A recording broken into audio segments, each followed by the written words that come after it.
Usa ka pagtuo, usa ka tingog, usa ka katawhan.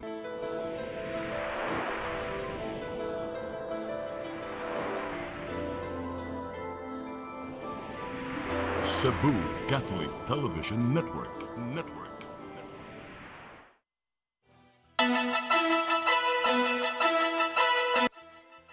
Uluhan sa mga balita sa Sali 47. Merkado publiko sa Dakbayan sa Mandawi na ay mga pagpangliki siyang haligi human sa linog. Mataod-taoran matud pa ang iyahang pagpaayo. Bagong ombudsman nga si Jesus Crispin Remulla may pasalig nga kasuhan ang bisan kinsang opisyal nga nalambigit sa flood control scandal. LTO-7 manakop sa mga nigamit og temporary plate sugod karong Nobyembre 1. Ulo ka mga babaeng na ikasong pagpamiki og dokumento gidakop sa mga sakop sa CIDG. Sugbo, Kabisayan ug Mindanao, Pilipinas ug katawhan kutos maabot sa tong Sibya sa tibuok kalibutan mayong hapon. Live kita karon sa CCTN Channel 47 ug kini ang tulumanon sa nag-unang kasayuran nga angay natong masayran. Ako si Dennis Tabar. Tulumanon sa patas ng mga balita ug opinyon. Ako si Danica Caballes. Kini ang Sali 47.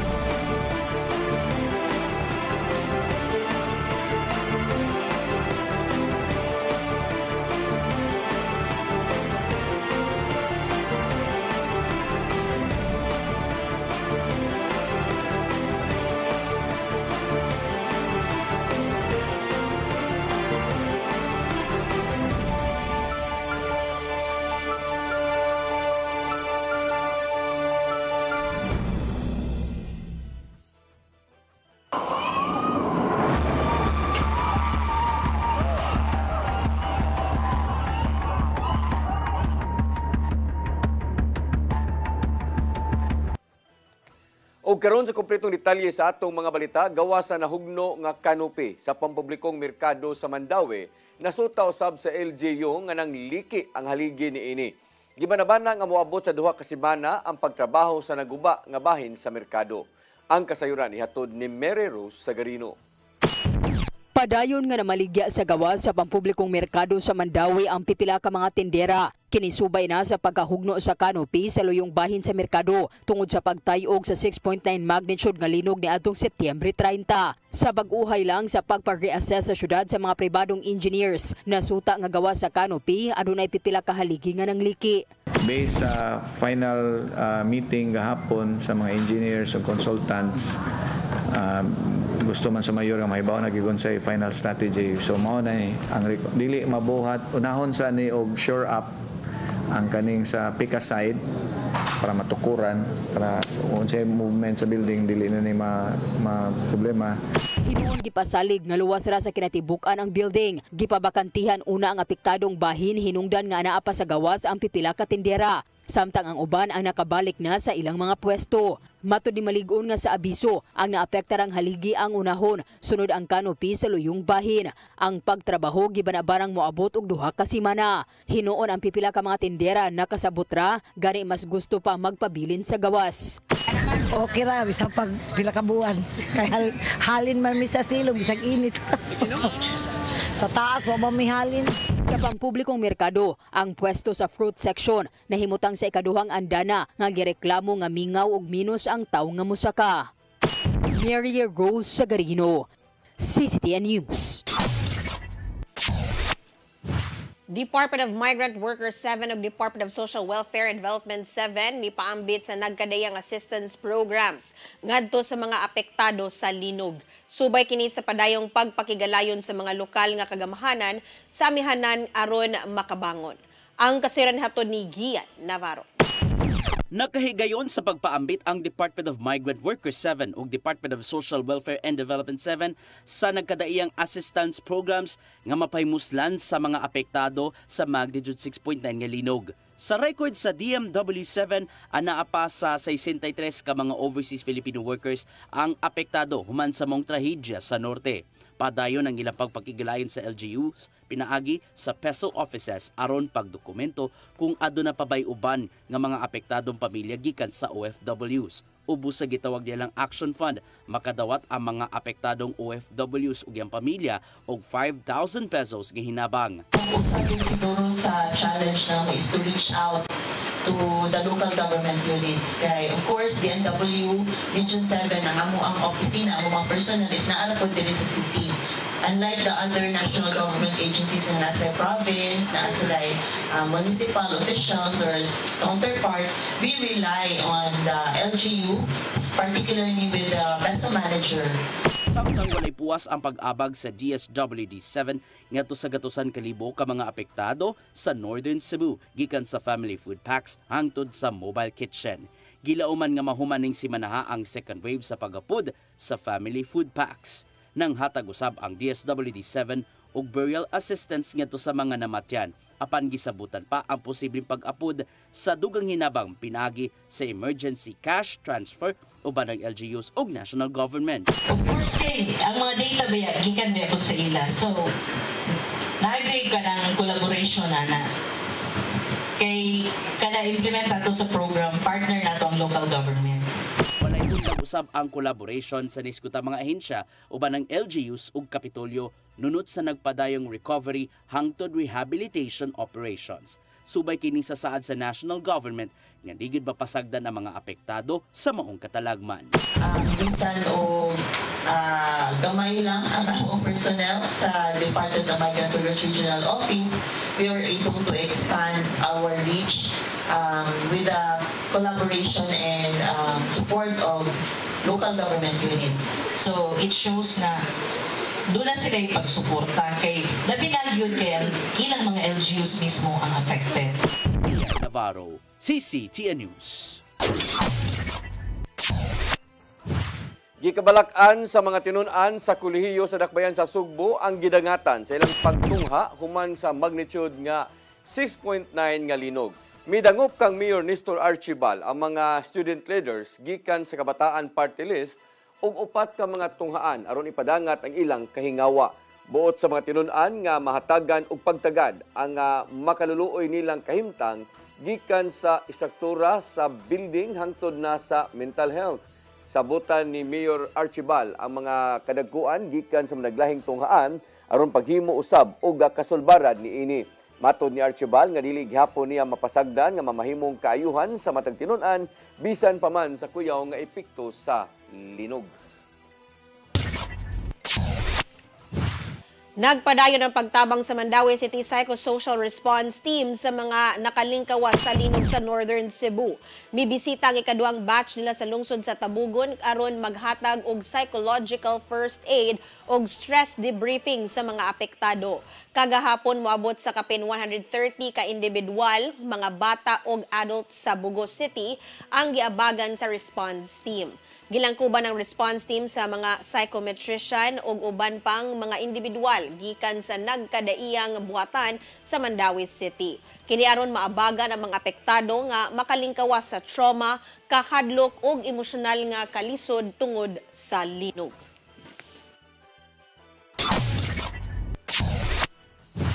Pagtubag sa Cebu Provincial Government atol sa kusog nga linog, gilakip sa mga nahimo ni Gobernador Pamela Barry-IV sud sa usagatos ka adlaw. Apan nagpabilin ang iyang pagsalig ay patigbabaw ang kaakuhan ug transparency isip opisyal. Ang kasayuran ihatod ni Gian Navarro. Gisugdan ng report ni Gobernador Pamela Barry-IV sa pagbalik lantaw sining miigo ang magnitude 6.9 nga linog sa Northern Cebu sa miaging semana. Tungod nini, nakita sa gobernador ang kamahinungdanon sa Provincial Disaster Risk Reduction and Management Office isip buwag nga departamento diin nahimo kini sulod lang sa usa ka katus ka adlaw niyang pagdumala sa Kapitolyo. Pipila ka semana sa wala pang linog, gipakusgan sa PDRRMO ang kapasidad gikan sa pagbaton og dugang pa mga sakop og training og nagamit ang ilang pagbansay bahin sa Incident Command ato sa pagtay-og sa linog diin dali ang ilahang pagresponde.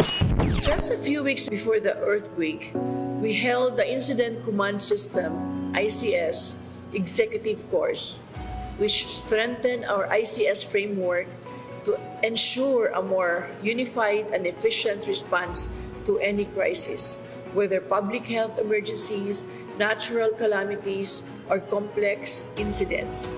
This investment in preparedness has made a real difference today. Lakip sa iyang highlights, mao ang pagtuman sa saad nga reforma sa healthcare system sa probinsya. Gawas sa dugang pang nurse ug doctors nga gideploy na, nigahin ang Kapitolyo og 650 million pesos aron palambuon og paninduton ang mga tambalan ng gipanag-iya sa probinsya. Dungan sa pagsiguro nga mumaayo ang kahimtang sila mga frontline workers taliwasan na sinating krisis karon. Because we hired 269 more doctors, nurses, and medical staff, more personnel were available to attend to quake-stricken patients. Nagpapili noon ang baruganan sa gobernador nga ipatigbabaw ang transparency o kaakuhan kung accountability aron masuta sa tanan asa paingon ang panudlanan sa probinsya, sama lang sa live streaming sa tanang bidding processes o pagpatuman sa freedom of information sa isig kabuhatan o departamento sa Kapitolyo. Mobuto sab sa 2.5 million pesos ang nahatag sa provincial government ngadto sa mga nanginahanglan pinagi sa Cebu People's Action Center kon CPAC. Padayon hinuon ang ilang pag-agni sa mga investors aron mulambo pa ang ekonomiya sa lalawigan. Dili usab pasagdan ubos sa liderato ni Baricuatro ang pagpalambo pa sa turismo sa kalungsuran. Kini aron mas maila pa ang Sugbo isip premier hub alang sa turismo, investments, kultura ug daghan pa. The provincial government cannot do this alone.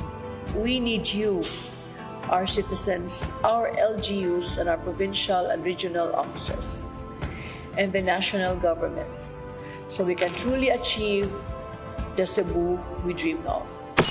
Navarro, CCTN News. Nisulod na sa Philippine Area of Responsibility karong hapon ng Tropical Storm Kaydan. Matod sa pag-asa, maong nisulod ang maong bagyo ganiyang alas 12:40 sa hapon. Nga dunay international name nga Nakri. Anaa sa 75 kilometers per hour ang gikusgon sa hangin ug moabot sa 90 kilometers per hour ang pagkuso-kuso niini. Dugang pa sa pag-asa nga mulihok sa northwest nga direksyon ang bagyong Kaydan ug mahimong mugawas sa par karong gabii o ugma sa buntag. Wala gisaka nga tropical cyclone wind signal sa pipila ka lugar. Ang tsansa nga muigo sa kayutaan ug kadagatan sa nasod.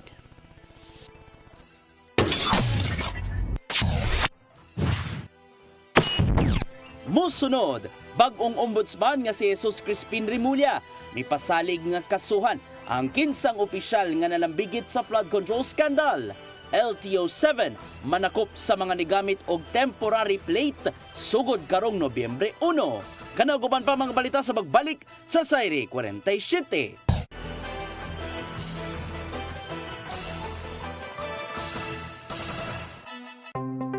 Discover the beauty of the Philippines.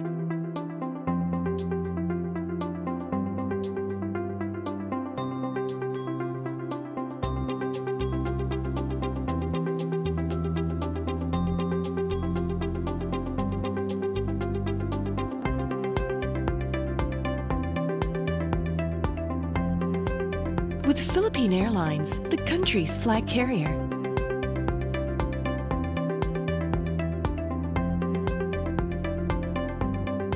The airline that lets you feel the warmth of the nation.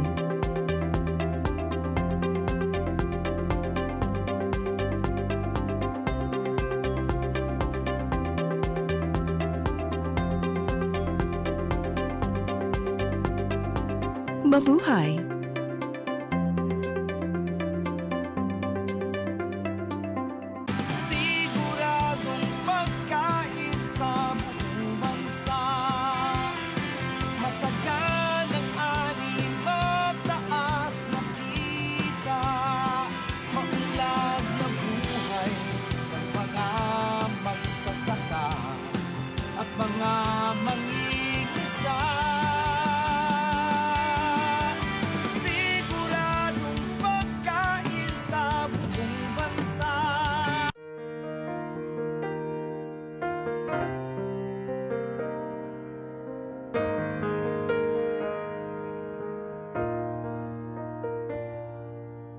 Heal me, O Lord, and I will be healed. Save me, and I will be saved. and I will be healed. For you are the one I praise. You are the one I praise. Sing it with me. Heal me, O Lord, and I will be healed. Save me, and I will be saved.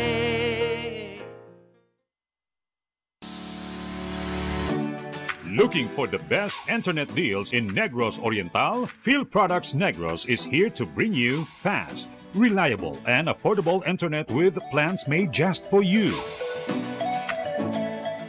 For as low as 899 pesos per month, enjoy speeds of 50 Mbps, perfect for streaming, working, or studying from home. Need more speed? No problem. Get 100 Mbps for just 1,199 pesos. 150 Mbps for only 1,499 pesos, or our fastest plan, 400 Mbps for just 2,399 pesos per month. Plus, you can add over 100 cable TV channels to your internet plan for just an additional 100 pesos per month. That's entertainment and lightning fast internet all in one. Enjoy no installation fees and start today with a 1,000 peso customer deposit. Call us now or visit our website to sign up with the Field Products Negros. You get internet that's affordable, reliable, and local.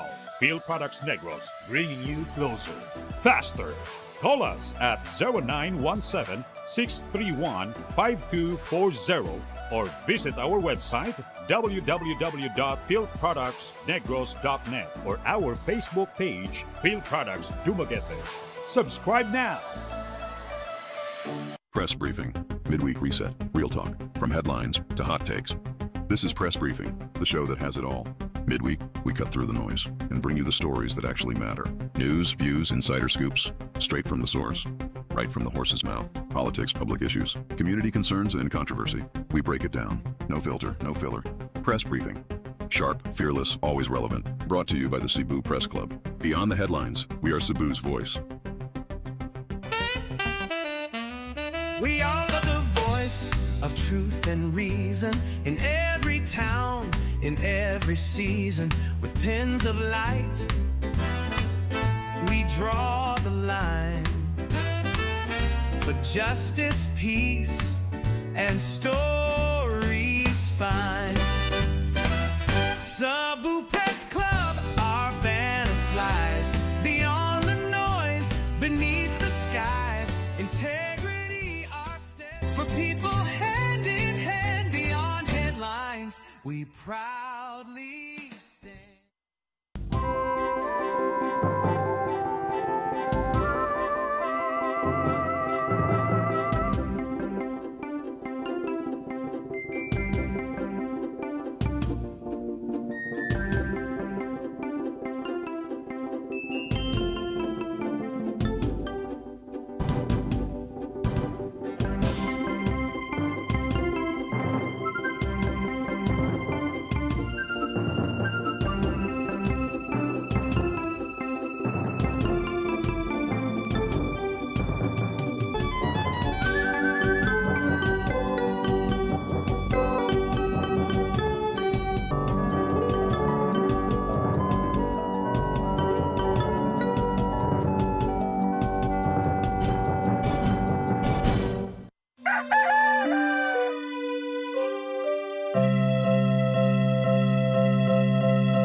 Para internet sa kong anak, ma'am. Ay, wala na yung problema. Pag Sinisibu! Sinisibu! Sinisibu! For your internet connection And for the signal of your cable TV. so fast and straight, the transmission to your home. Sinisibu! Sinisibu! Sinisibu! Offers you to have fiber optics For your viewing experience. affordable for you to enjoy. Cine Cebu. Cine Cebu Television Network Incorporated offers fiber to the home broadband internet bundled with fiber to the home cable TV connection. Cine Cebu Television Network Incorporated with its operation in Metro Cebu and the whole province of Cebu soon. And affordable for you to enjoy. Cine Cebu.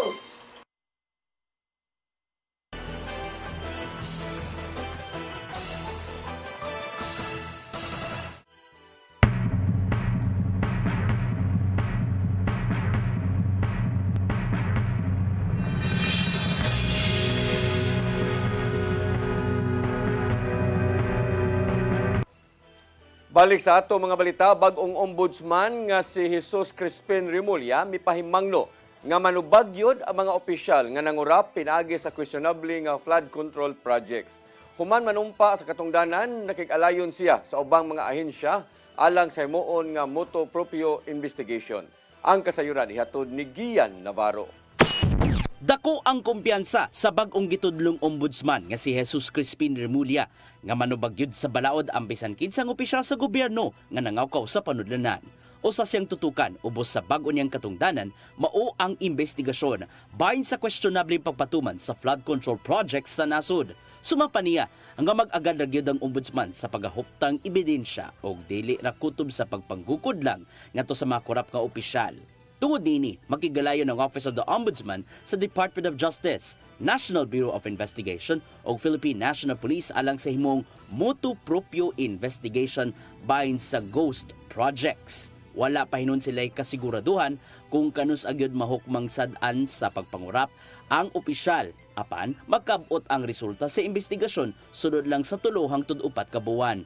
Aron mahimo kini, hangyoon ni Remulla ang mga korte nga padayonon ang trial bahin sa kaso sa pagpangurap o kalikayan ang Defense Counsel nga mulikoy pinagi sa himuong diversionary tactics. Samtang mipasalig ang Malacanang, pinagi sa Presidential Communications Office nga ipatigbabaw ni Remulla ang kaangayan o transparency aron sumpuon ang pagpangurap sa gobyerno.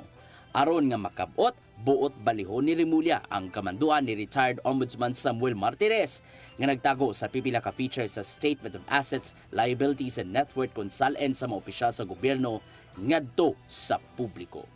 Gian Navarro, CCTN News.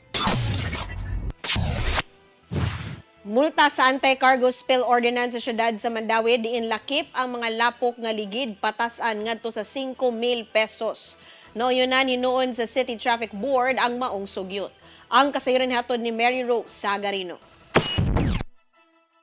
Giaprobahan sa Mandawi City Traffic Board ang sugyot nga pagpataas sa multa alang sa mga paglapas sa anti-cargo spill ordinance lakip na ang lapok nga ligid. Ang sugyot nga amendment sa ordinansa magpataas sa multa ngadto sa 5,000 pesos matag kalapasan gikan sa kasamtangang 1,000 ka pesos. Sa meeting na hukman sa board nga isugyot ang plano ngadto sa konseho sa Dakbayan alang sa pag-usab sa ordinansa. Matud ni Hilary Tuya ang pangu sa Traffic Enforcement Agency of Mandawi kun team nga napahibaw na ang mga stakeholders lakip na ang mga truck companies o guban pang cargo operators.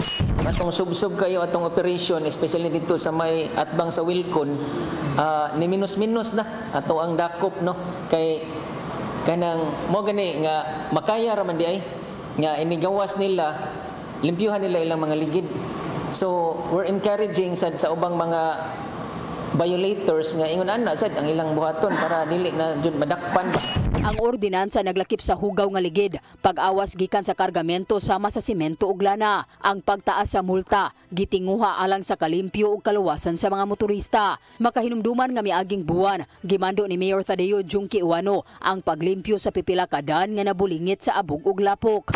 Seryoso na problema kanang muddy tires o kanang mga hugog kay dili ra man gud about cleanliness, safety gyud. No? Safety ba, mga hog na mga oil, mga ugaw, niya na yung motor magsunod, labi na gabi, di ka bantay, madisgasya. So, mao na yung number one gid nga consideration, i-encourage ba. Sa wala pa ang plano nga pagpataas sa multa, gimiting ang 20 ka truck company sa yarda sa Barangay Umapad nga gitudlo nga hinungdan sa abog sa access road paingon sa Kansaga Bridge ug sa UN Avenue. Mary Rose Sagarino, CCTN News. Mapugos ang Land Transportation Office kung LTO-7 sa pagpanakop ngadto sa mga motorista nga nigamit og kasamtangang plaka sugod karong Nobyembre 1. Mipahinumdom si Regional Director Glenn Galario nga hugot nilang ipatuman ang mando diin gidid-an ang paggamit og provisional, improvised og temporary plates sa ilang mga sakyanan. Giklaro ni Galario nga magpadayon ang paghimo og mga opisyal nga plaka sa sakyanan ug wa na sila'y backlog niini. Apan gitugutan sa LTO-7 ang paggamit sa kasamtangang plate number kung pailisan kini og bag-o o gitugutan pinaagi sa suwat gikan sa ahensya. Multahan ang makalapas sa lagda og 5,000 ka pesos og embarguhon pa ang iyang kasamtangang plate number og sakyanan nga gigamit. Mihangyo ang mga manindahay sa Carbon Public Market ug mga opisyal sa Barangay Ermita sa Cebu City Council nga dili untay patuman dayon ang bag-ong zoning ordinance. Gipaagi sa suwat hangyo gikan sa karbonanhanon ang ilang panawagan nga himuong usa ka tuig ang pagpangandam aron tumanon ang Cebu City Zoning Ordinance of 2025. Nasayran nga gisaka ang classification sa tibuok barangay gikan sa residential areas ngadto na sa commercial subzones. Apan himug-atan sa mga manindahay nga wala sila gikonsulta sa mga opisyal, una pagiduso ang zoning ordinance. Ubos sa maong ordinansa, kinahanglang ipatuman ang pag-upgrade sa classification sa luna sulod lang sa 90 ka adlaw. Hinungdan nga giawhag sa mga manindahay ang pipila ka mga sakop sa konseho nga kung mahimo i-amend ang bag-ong zoning ordinance sa Barangay Ermita. Driver nga nakadasbag patay sa usa ka 7 anyos nga lalaki sa Dakbayan sa Lapu-Lapu niadtong Martes napasakaan na og kaso. Nagpaabot ang kapulisan kung mapasaka ba usab og kaso ang duha ka mga biktima nga naangol. Ang kasayuran ihatod ni Crystal Joy Filerca. Napasakaan na og kasong reckless imprudence resulting to homicide kagahapong adlaw ang 33 anyos nga SUV driver kinsa nakadasmag patay sa 7 anyos nga si Kyrie Asher Linaw niadto Oktubre 7 sa hapon sa ML Quezon Highway Barangay Pusok, Dakbayan sa Lapu-Lapu. Mahinumduman nga ang amahan ni Kyrie nga si Archie Linaw ni Butyag nga desidido silang mopasaka og kaso tungod kay naglisod sila sa pagdawat sa paggawa sa ilang anak. Gawas ni Kyrie, aduna pay duha ka mga biktima ang naangol nga hangtod karon nagpaalim pa sa tambalanan. Usa niini ang 63 anyos nga si Isidra Buok kun diin nabali ang iyang duha ka mga kamot. Samtang gipa-CT scan usab ang laing biktima nga mao ang 41 anyos nga babae tungod sa pagkaigo sa iyang ulo. Mato ni Police Lieutenant Colonel Christian Torres, ang spokesperson sa Lapu-Lapu City Police Office, nga naguwat pa sila sa laing duha ka mga biktima kung desidido usab silang mopasaka og kaso. Kung way mahitabong settlement, madugangan ang kaso sa driver og reckless imprudence resulting to multiple injuries. Ato pang ipaabot ang mga biktima kung file ba sila ni kagawas nila or masettle ba sa kaning suspect ang katong mga nangaangol. Apan ang anak sa senior citizen nga si Julian Buok ni padayag nga andam silang makigareglo kung abagahon nila ang mga gastuhonon sa tambalanan. Ang mama, ang importante nga makuha nila ako ang mama, ma'am. Kay ang saon pa man na namo nang mag-settle ay makikuan file og kaso kung wala pud ni kwarta. Mubago man daw sila og kuan. Human sa insidente, gipasaligan sila nga tabangan sila sa mga gastuhonon. Hinuon dugang sa spokesperson nga aduna na inisyal nga tabang nga gipadangat ang pamilya og ang kumpanya nga gitrabahoan sa suspect ngadto sa pamilya sa duha ka mga biktima nga naangol. Crystal Joy Filerca, CCTN News. Musunod, tulo ka mga babaeng naikasong pagpamiki og mga dokumento gidakop sa masakop sa CIDG. Kanauguman pa mga balita sa magbalik sa Sayri 47.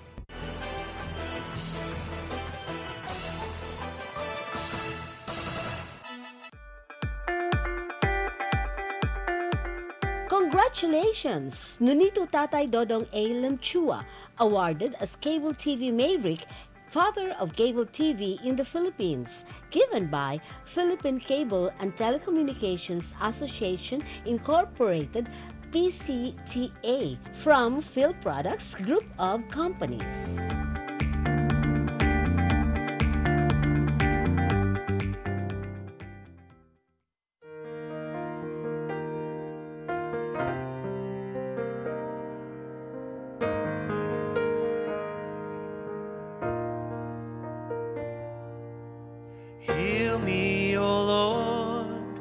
and I will be healed.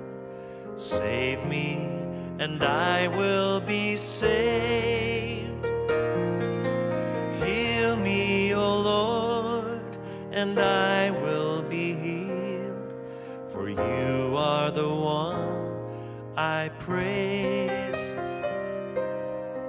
You are the one I praise. Sing it with me.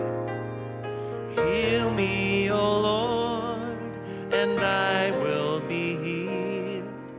Save me, and I will be saved.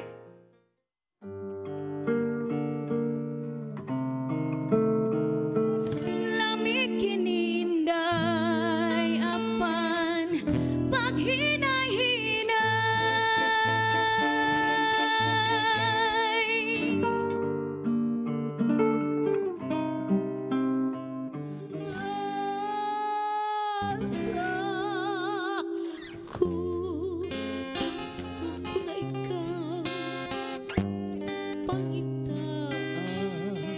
Karon kay ikaw day pinangga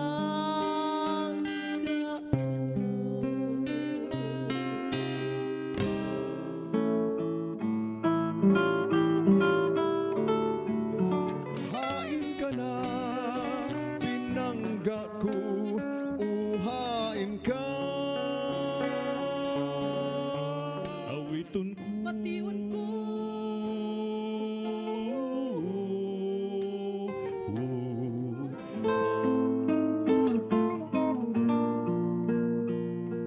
Ihay Pinay namin yo og hapon. Hapon nga tigulang og hubakon. Sugod siya kay iya lang hokhokon. Og iya lang oto-otoon. Ay pas Sayawin day, surain day, surain day, surain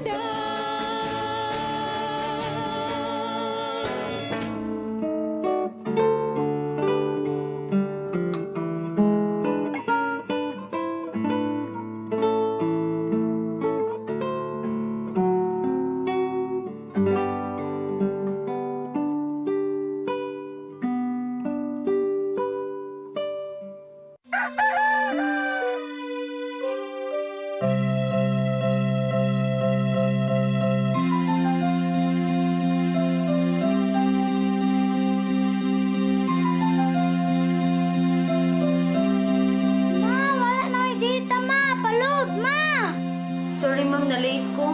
Nangita pa mong gusto para internet sa kong anak, ma'am. Ay, wala na yung problema. Pag sinisibo. Sinisibo, sinisibo. for your internet connection. And for the signal of your cable TV. So fast and straight the transmission to your home. Sinisibo. Sinisibo, sinisibo. Offers you to have fiber optics. For your viewing experience, perfect and clear, so fast. So great and affordable for you to enjoy. Sinisibo. Sinisibo Television Network Incorporated offers fiber to the home broadband internet bundled with fiber to the home cable TV connection.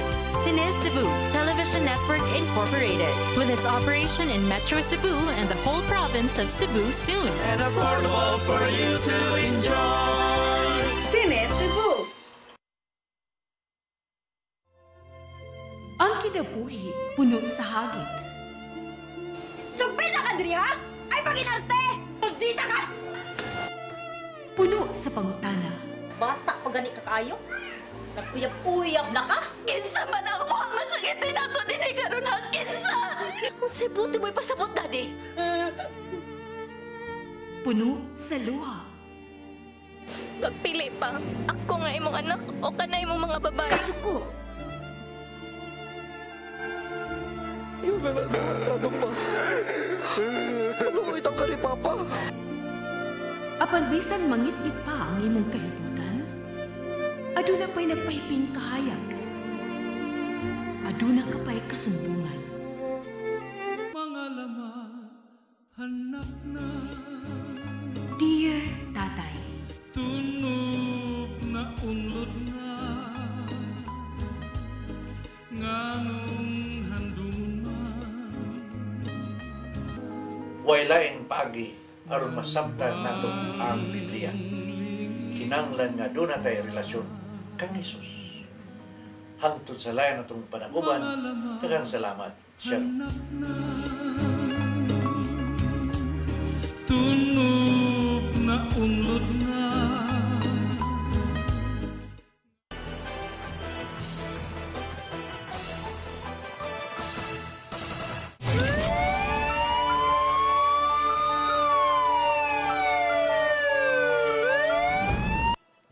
Balik sa ato mga balita, tulo ka mga babae nga labing gipangita sa kapulisan nadakpan human malutsan og warrant of arrest. Aduna sila'y tag 46 kahiyap sa kasong falsification of public documents. Ang kasayuran ihatod ni Arnold Bustamante. Tulo ka mga babae nga nabutang sa rank number 7 nga most wanted person regional level nga nagatubang og 46 kaihap sa kasong karapasan sa Article 171 sa Revised Penal Code nga falsification of public document. Ang nagadakpan sa mga sakop sa Criminal Investigation and Detection Group, Cebu City Field Unit sa managlahing lugar sa siyudad sa Sugbo, Mandawi ug lungsod sa Sugod, probinsya Sugbo. Ang labing uwahing nadakpan mao si Medri Jean Bugabil, 32 anyos, taga Sitio Kamansi, Barangay Mohon, lungsod sa Sugod, probinsya Sugbo. Lakip sa nadakpan mao sila nga Lia Francisco Garcia, 53, taga Sitio Morado, pilit kabangkalan sa siyudad sa Mandawi. Olga Maria Vinos Zamora Pacania, 29 anyos, dito sa Agabalay sa Sitio Arcos, barangay sa Pangdako sa siyudad sa Sugbo. Ang mga operatiba sa CIDG Cebu City Field Unit dala ang kamanduan sa korte. Pagdakop kanila nga giluwatan ni Judge Jennifer Pipito Maniwang, ang presiding judge sa 7th Judicial Region MTCC Branch 1 sa Dakbayan sa Mandawi. Pinitsahan atong September 7, 2025. Ang korte mitugot nga makapiyan sa kanila sa kantidad nga tag 36,000 pesos ang matag usa ka ihap sa kaso. Din moabot ang tanan sa 1,656,000 alang sa ilang temporaryong kagawasan. Ang tulo ka samtangan nga gipalhog sa custodial facility sa CIDG Regional Field Unit 7 samtang wala pa magabutang silang piyansa ang mga akusado. Ang pagkasikop kanila kabahin kini sa flagship program sa CIDG ang Oplan Pagtugis. Din ang ilang target mao katong labing pinangita sa balaod. Arnold Bustamante, CCTV News.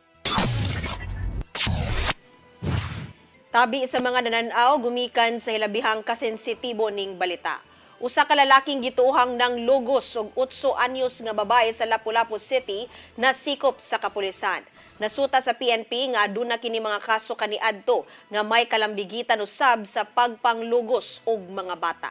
Ang kasiran hato ni Crystal Joy Felerca. Nasikop kagahapong adlaw sa kapulisan sa Lapu-Lapu City pinaagi sa hot pursuit operation ang 36 anyos nga lalaki nga gikatahong ng lugos ug 8 anyos nga batang babae sa Barangay Basak ni adtong Lunes sa hapon.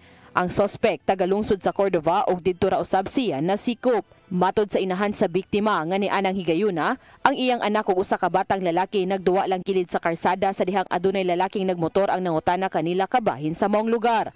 Gikuyugan sa duha ka bata ang suspect ug pag-abot sa iskina gisugo niini ang batang lalaki sa pagpalit og tubig. Sa pagbalik sa batang lalaki, wa na diha ang lalaking nagmotor ug ang iyang kaduwa. Sigon pa sa inahan nga sa gibutyag siyang anak ngadto kaniya, gisabak siya sa maong lalaki. Matod ni Police Lieutenant Colonel Christian Torres, ang spokesperson sa Lapu-Lapu City Police Office, nga human mablatter ang maong insidente sa Station 4 natong Lunes sa hapon, gihatagan dayon og referral ang bata ngadto sa Pink Room. Nanam to siya referral sa Pink Room para ma-determine gyud nato og naabag penetration. Though naay abuse gid nga klarong nahitabo, pero ang kuan ginato ana klarohon og naabag penetration nga nahitabo again sa bata. Considering initially walay nakita ang WCPD na to, pero kinahanglan gito sa medical result yun. Samtang ni adtong adlong Martes, gipost sa social media account ni Congressman Junior Dahong Chan ang suspect o gihatagan og ultimatum nga kinahanglang mo surrender kini sa maong adlaw. Apan wa mo tahan ang maong 36 anyos. Dugang pa sa spokesperson nga ang suspect aduna nay upat ka mga pending nga kaso, may kalambigitan gihapon sa pagpanglugos, kundiin mga bata gihapon ang iyang mga biktima. Ang 8 anyos mo ikaduhang biktima niya sa Lapu-Lapu City. Then based sa ato ang mga records is na siya yung mga previous nga kaso. Same gihapon rape gihapon, then 7610 gihapon in relation to 7610. Na siya mga pending kaso nga ongoing ang trial, nasa iuban nga dismiss na. Kaganihang buntag, napasakaan na ang 36 anyos og kasong statutory rape in relation to 7610. Gisuwayan pagkuha sa CCTN News Team ang iyang habig apan nagdumili kini sa paghatag sa iyang pamahayag. Crystal Joy Felerca, CCTN News. Giluwas sa mga otoridad ang usa ka pamilya nga gituo ang nisuway sa pagkutlo sa ilang kinabuhi sud sa simbahan sa sitio Lipata, Barangay Gitbingil, kuna Gibitngil, lungsod sa Medellin kagahapon. Matod sa Medellin Police Station nga nakaangkon og grabing trauma ang 12 ka mga sakop sa maong pamilya human maigo sa magnitude nga 6.9 nga linog. Nabtan na hinuon sa mga otoridad nga samaran ang lawas sa amahan sa pamilya atol sa ilang nga pagresponde. Nasuta sa investigasyon nga nagdumili sa pagkaon ang maong pamilya human masayod nga gilabay sa kadagatan ang hinabang nga mga food packs. Sakop sa maong pamilya nga Christ the King Church o nga nasayran nga gibabagan sila sa pag-agi sa access road sa maong simbahan.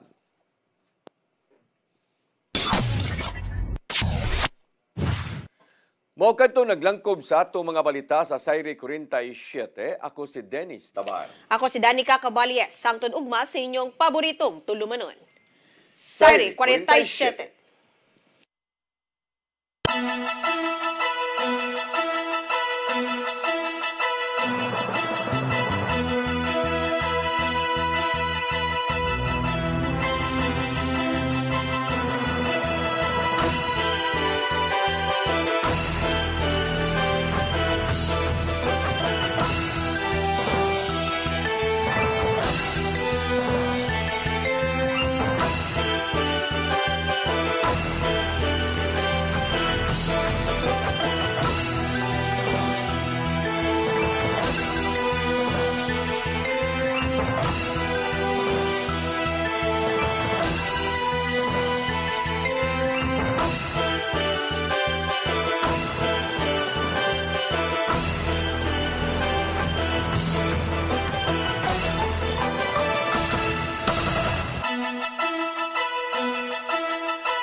Discover the beauty of the Philippines